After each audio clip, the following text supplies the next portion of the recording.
On prend l'exercice. Imaginez que vous êtes François Hollande pendant une minute. Vous voulez dire ça à Kuckerman. Il n'y a pas que des musulmans qui s'en prennent aux juifs, puisque c'était une partie de la polémique. Comment on dit si on ne dit pas français de souche? Vous venez de le dire. Vous n'avez pas prononcé français de souche en le disant. Allez-y, dites, expliquez-moi que ce ne sont pas des jeunes musulmans, donc des enfants d'immigrés qui ont commis le crime dans ce cimetière.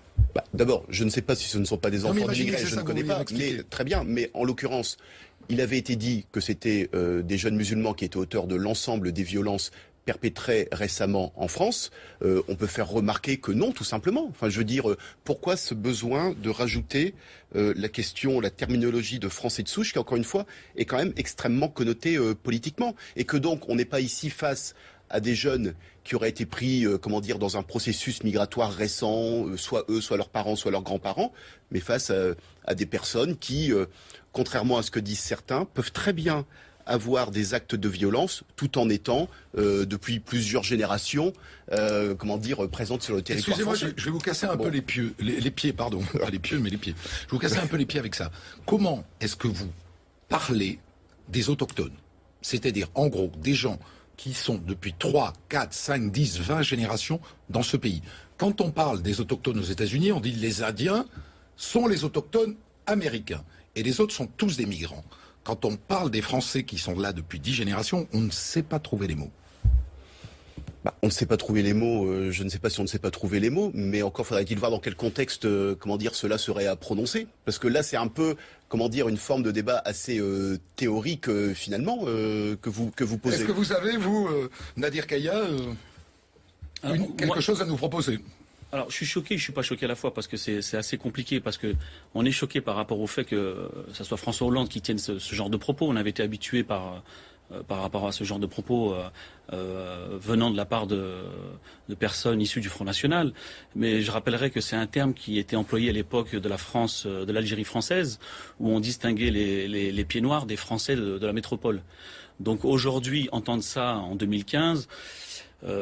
c'est pas choquant parce que quand on voit le climat délétère qui existe en France depuis quelques années, notamment depuis ces 10 dernières années, on est habitué à ce genre de distinction, à chercher absolument à distinguer les Français entre eux par rapport à ce qu'ils sont physiquement, par rapport à ce qu'ils sont socialement, religieusement. Donc aujourd'hui, c'est choquant et c'est pas choquant, mais malheureusement par rapport à... Mais qu'est-ce que vous avez à nous proposer pour rendre compte de quelque chose dont il est parfois nécessaire de rendre compte dans une conversation, que quelqu'un, un type comme moi, par exemple, bien qu'il ait aussi, comme tout le monde, une branche qui, à un moment donné, se barre d'un côté, mais enfin, un type comme moi, par exemple, il est aussi de gens qui sont des Gascons depuis la nuit des temps.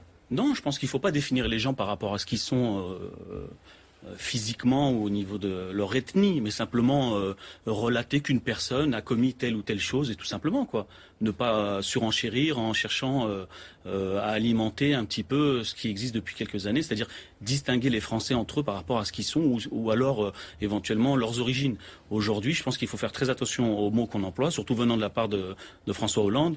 On est dans une situation où on a habitué malheureusement les Français à se diviser ou à être méfiants les uns des autres. Et aujourd'hui, c'est plus acceptable. Donc, je pense pas qu'il faille absolument distinguer les Français par rapport à leur religion, leur couleur, leurs vêtements. Comment est reçue la façon de parler de l'autre dans une société? Parce qu'évidemment, parfois, il faut utiliser des termes, nous on le sait bien, SOS Racisme, lorsque l'on lutte contre les phénomènes de discrimination. Si c'est des phénomènes de discrimination qui sont liés à l'apparence, on peut parler de jeunes d'origine maghrébine ou africaine, par exemple. Donc parfois il faut bien utiliser les termes. La question est de savoir... Pas du tout. Moi, je préfère rire. Je comprends pas ce débat. Pourquoi il faut absolument identifier les personnes, quoi. Ils sont français, ils sont citoyens, ça s'arrête là, quoi. Oui. Mais ce sont toujours les mêmes qui sont montrés du doigt. Donc aujourd'hui, c'est les musulmans. Pour le Franck Selanda, le musulman, ça reste un arabe, même si aujourd'hui, il y a des musulmans qui peuvent être français de souche. Hein.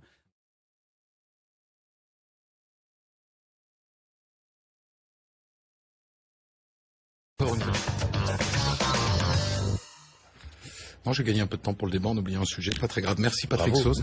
C'est le débat, donc, qui va opposer ce soir Jean-Christophe Buisson du Figaro Magazine, que je salue. Bonsoir. Et Rokhaya Diallo. Bonsoir. Nous présentera, elle n'a pas de fonction en particulier. C'est une journaliste militante antiraciste. Voilà. Voilà. Et on va revenir d'ailleurs sur un débat qui a animé une bonne partie de la fin de semaine, puisqu'au dîner du CRIF, le président de la République, dans son discours, a employé un mot qui, d'habitude, est utilisé par l'extrême droite et qui est l'expression « français de souche ». Regardez. J'étais également, la semaine dernière, à Sarre-Union, dans ce cimetière dévasté par de jeunes lycéens, français de souche, comme on dit. Donc le voilà, ce fameux mot français de souche, cette expression, et le comme on dit qui suit d'ailleurs, qui est très intéressant. J'ai repris ce débat aujourd'hui parce que ça court sur les réseaux sociaux, notamment les gens ne cessent de débattre de cela. Alors vous, Jean-Christophe Buisson, est-ce que français de souche, ça vous gêne ou pas? Pas du tout, pas du tout. Je ne vois pas quel mal il y a à distinguer des Français qui sont là depuis 100, 200, 300, 500, 700 ans et des Français qui sont arrivés depuis 5 ans, 10 ans, 20 ans, 50 ans. Le problème n'est pas la datation de leur arrivée en France, le problème c'est la façon dont ils se considèrent comme Français. Le problème c'est surtout quand on en fait une idéologie, quand on considère éventuellement que ceux qui sont là depuis 5, 7 ou 8 siècles ont plus de mérite à être français que ceux qui sont là depuis 5 ans, 10 ans, 15 ans. C'est là où il y a un problème. Mais il ne faut pas confondre les deux. Il ne faut pas supprimer cette distinction temporelle au prétexte que des militants d'extrême droite se servent de ça pour dire, eh bien, chassons les Français qui sont de souche récente et gardons que les Français de vieille souche. C'est stupide. Mais c'est une expression que vous auriez osé employer, vous, par exemple, à la télé avant Hollande. Je suis en train de le faire. Donc, oui, mais avant Hollande, qui est un précurseur. Oui, mais parce que ça me gêne. Encore une fois, c'est la police de la pensée qui commence à distinguer ce qu'on a le droit de dire, ce qu'on n'a pas le droit de dire. Par exemple, qui sont les Américains de souche? Ce sont les Amérindiens. Ce sont les Indiens qui se sont fait génocider. Ils sont fiers d'être les premiers habitants de l'Amérique. Et pourtant, ils ont été d'une certaine manière colonisés. Alors, toutes les luttes anticoloniales ont été faites au nom de quoi? Les Algériens, les Arabes qui se battaient contre la France, ils disaient, nous, on est les Algériens de souche. On était là avant les Français. Donc, dégagez les Français. Donc, personne ne viendra à l'idée de contester la notion de vieille souche ou de souche aux Algériens, aux Américains. Il n'y a qu'en France qu'il y a ces débats misérables. Et quant à ceux qui considèrent que ceux qui sont là depuis 8 siècles ont plus de mérite que ceux qui sont là depuis 8 ans, il suffit de leur donner 2 noms. Lassana Bathily et David Nikolic. Lassana Bathily est ce jeune malien d'origine, enfin désormais français, qui a protégé des juifs à l'hypermarché cachère de la porte de Vincennes. Et David Nikolic est ce légionnaire qui est mort au Mali il y a quelques mois en se battant contre les islamistes. Cet homme a donné son sang pour la France. Il est 10 fois plus français que nous 3 réunis, si vous voulez. Et pourtant, il était d'origine serbe.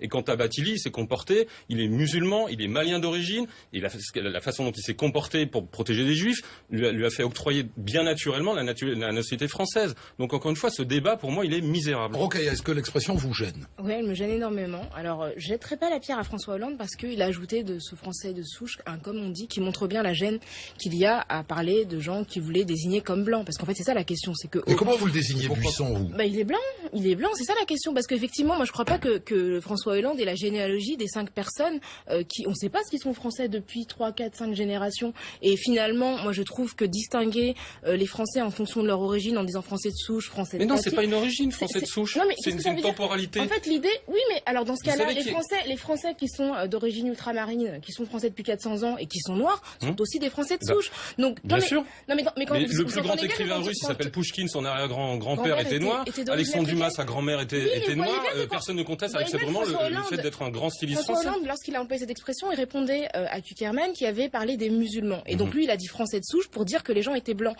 Alors, ce que moi je trouve problématique. Non, ça me gêne pas. Si, je peux vous dire, vous êtes noir. Bah oui, je suis noir. Et moi, je suis blanc. Bah oui, vous êtes blanc. Ah oui, quand même. On en est pas encore là. Honnêtement. Mais c'est pour moi, et ça fait. En fait, le problème avec l'expression français de souche, c'est que en fait, elle donne une acception un peu biologique de la citoyenneté. Pour moi, on est français ou on n'est pas français. Et qu'on soit français depuis 3, 4, 5 siècles, ça ne change absolument rien. Quand on va voter, on vote avec un bulletin de vote qui a la même valeur. Et ça n'a pas de sens finalement. Je trouve que François Hollande, il a été maladroit. Il voulait dire simplement que les délinquants en question n'étaient pas musulmans. C'est à ça qu'ils répondaient. Alors, encore une fois, ça signifierait que les Français de souche ne peuvent pas être musulmans. Donc, on voit qu'il y a énormément de confusion et qu'on n'arrive pas finalement en France à appeler un chat un chat. Si on veut dire que quelqu'un est blanc, bah, disons qu'il est blanc. Et c'est pas, pour moi, c'est pas injurieux. C'est pas gagné, ça pourrait créer une polémique, à mon avis, là. Bah, du même tonneau. Non, je pense que non. On n'a eu aucun mal à dire que Barack Obama était le premier président noir des États-Unis. Enfin, on n'a pas de souci, hein, quand il s'agit. Moi, je préfère qu'on dise ça que black, déjà, ou dire d'origine X ou Y.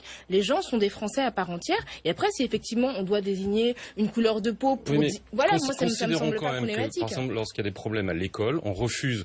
Cette notion de français de souche gêne beaucoup aussi parce qu'elle permet de ne pas regarder les vrais problèmes. Les problèmes qu'il y a à l'école aujourd'hui sont souvent dans les écoles qui sont où les élèves sont pour la plupart d'origine immigrée récente, parlent mal le français, donc ont beaucoup de mal à apprendre puisqu'on donne les cours en langue française, ont du mal parce que leur famille n'a pas appris le français. Les enseignants sont aussi plus jeunes que la moyenne des enseignants. En fait, l'idée de la souche, moi, elle me pose problème parce qu'il y a vraiment une notion biologique. On rajoute un problème à un autre qui n'est pas réglé. Oui, mais il y a une idée de pureté. Non, mais c'est comme les microbes. La souche, c'est ça, c'est la biologie. C'est-à-dire qu'il y a une souche pure. Qui est le premier intellectuel français? C'est Isaac Ben Salomon au XIe siècle, qui était rabbin et vigneron en Champagne, qui est devenu Rachid de Troyes. Donc biologie, si vous voulez, c'est un juif du XIe siècle qui peut être considéré comme le premier intellectuel français. Donc pardon, et c'est un français de souche, parce que la famille de Ben Salomon aujourd'hui est française depuis 10 siècles. Donc c'est un fait. Donc c'est un français de souche. C'est extrêmement confus. Et encore une fois, l'expression elle est quand même née dans un contexte colonial. Vous parlez de la colonisation. L'expression français de souche, elle est née dans le contexte de la colonisation algérienne. Donc encore une fois, pour moi, elle fait écho à une époque où il y avait une distinction juridique entre les Français qu'on considérait comme moi, citoyens. Moi, je vous redis, américain de souche, qu'est-ce que c'est? On parle d'Américains. Les Américains sont Américains. Alors après, ils sont Afro-Américains, Irlandais-Américains, etc. Mais ils sont Américains avant tout. Allez, sujet suivant.